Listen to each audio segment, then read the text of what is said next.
Dear parents, let's talk about setting effective limits and making our kids follow them. That's not an easy thing to do, right? I'm going to give you a few tricks for that.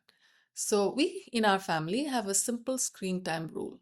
The kids are only allowed to watch Saturdays and Sundays 30 to 45 minutes a day. How did we get here?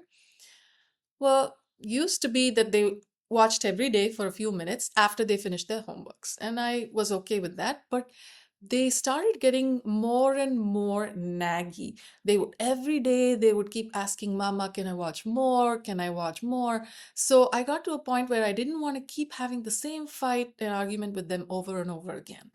So what I did was I set this limit that I said only on the weekends, weekdays, it's moot point. I'm not going to let you watch, no matter what.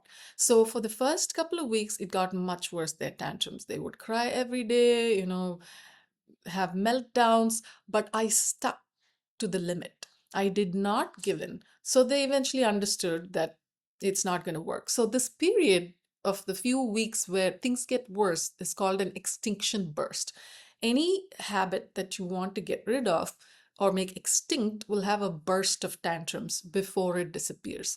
So if you can handle those few weeks and rough your way through it and stick to your guns, then they will come around to it. And now they're okay with the way we do. The secret, so, is for the parent to be consistent in their limits. When there is a big tantrum, imagine some child rolling on the floor and creating a big scene that it can attract your neighbors, and they will be like, are you in some danger or something?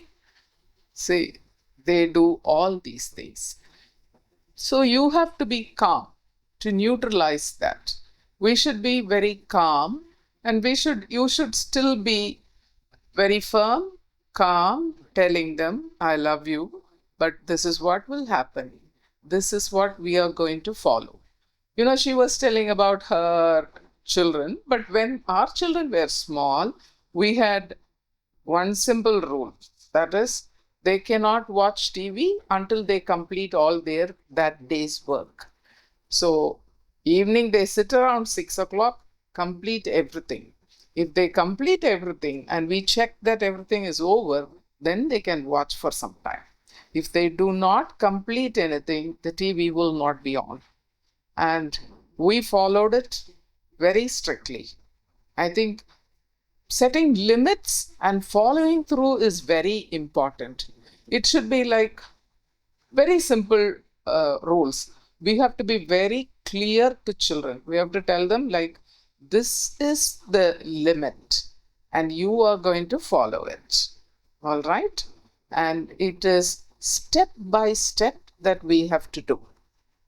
And if you are going to be very clear, and if it is written and given to them, write down the limits, and maybe you can stick it near their work table or anywhere visible in your house so that they can constantly see that and feel and understand that.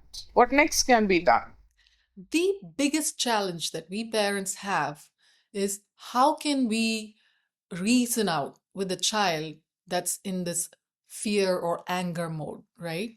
Let me show you. So in this is the prefrontal cortex of the brain, which is the logical thinking part of the brain. And this here is the amygdala, which is the primitive brain. This is where fear, anger, and these emotions happen. So, and also in children, prefrontal cortex is not fully developed. So it's sort of unfair for us to expect our child to reason out and logically have a discussion when they're in the heat of the moment. So when an argument is escalating between you and your child and they're throwing a tantrum, they want something, the best thing, the only thing to do that will work is you walk away.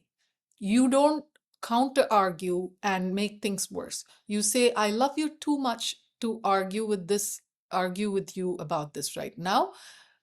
Let's talk about this when we're both calmer. And you walk away, you maybe listen to a song, take a deep breath, take a break.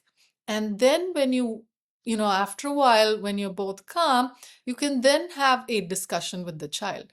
But in the heat of the moment, if you give up and say, well, all right, go ahead. watch more, or whatever the child is asking for, then the child has figured out that it just has to keep escalating the tantrum until your breaking point. Children are very smart. They will figure out your buttons and your breaking points. So the secret is to not have a breaking point. How can you do that? Is by disconnecting completely and walking away, and then you can resume this later. And then after a while, the child will understand that, okay, this is not going to work. My mom is not going to give in to my tantrums. They will understand that, there are going to be consequences and you're going to stick to what you say. So let's say that throwing a tantrum has a certain consequence that you've already informed your child about. Let's say they're going to lose a favorite toy. And if the child does that unwanted behavior, then you stick to the consequences. If you've said they'll lose something, you take that thing away. You take that privilege away so that the child understands that that behavior has this consequence. There is no way around it. Once they understand this and realize that you are not going to give in, then they will start developing new behavioral habits. The most difficult part in here is for the parent to follow.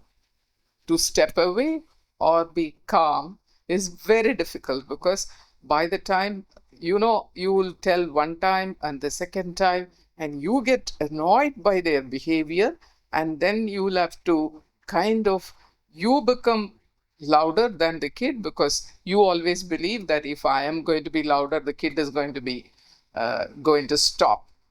Doesn't happen. Most of the time we see that they shout more than the parent. The other thing is, the parents who remain calm, I think they calm down after some time. So it's better, though it is very difficult.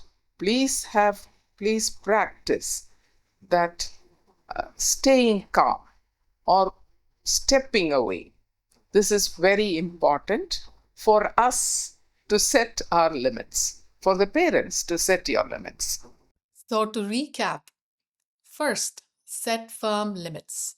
Second, follow through in spite of extinction burst tantrums. Third, avoid arguing with your child. Say, I love you too much to do this right now. Fourth, step away and come back to it when you're both calmer. So those are some tips for you guys. Because what is the alternative, right? Both of you argue and everybody ends up in tears. So why not give this a try?